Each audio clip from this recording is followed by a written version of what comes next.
തീർത്തും ശബരിമല എന്ന് പറയുമ്പോൾ നമ്മുടെ തന്നെ സ്വകാര്യ അഹങ്കാരമായ അല്ലെങ്കിൽ നമ്മുടെ സ്വന്തമായിട്ട് കാണുന്ന അത്രയും സെൻസിറ്റീവ് ആയിട്ടുള്ള ഒരു ഏരിയയിൽ ഇത്രയും വലിയൊരു കൊള്ള നടന്നിട്ടും അതിന്റെ ഒരു കൾപ്രിറ്റ്സ് ആയി ഉണ്ണികൃഷ്ണൻ പോറ്റി അറസ്റ്റിലായി. അപ്പൊ അതിന് ആ തട്ടിപ്പ് ചെയ്തവരെ അറസ്റ്റിലാവാൻ എടുത്ത ഒരു സമയം അതിന് പിന്നിൽ ഇപ്പൊ മുരാരി ബാബു എന്ന് പറയുന്ന ഒരു വ്യക്തി അറസ്റ്റിലായി, സുധീഷ് കുമാർ പ്രധാനപ്പെട്ട. പക്ഷേ ഇവർക്ക് പിന്നിലും ആൾക്കാരുണ്ട്. ഇതൊന്നും പുറത്തു വരുന്നില്ല. മാത്രമല്ല ഇവർക്ക് കിട്ടുന്ന ഈ സമയം, തെളിവ് നശിപ്പിക്കാൻ കിട്ടുന്ന സമയം, അവർക്ക് കൊടുക്കുന്ന സപ്പോർട്ട്, ഒരു സാധാരണക്കാരനാണ് ഇത് ചെയ്തതെങ്കിൽ എപ്പോഴും റിമാൻഡിലായി അതിന്റെ കേസും കാര്യങ്ങളും നടന്നു തുടങ്ങി.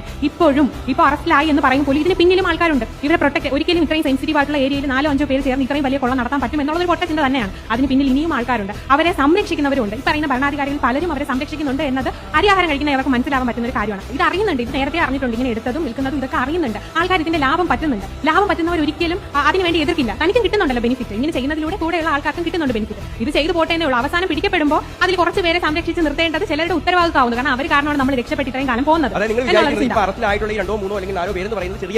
അതെ, വമ്പൻ സ്രാവുകൾ ഇതിന് പിന്നിൽ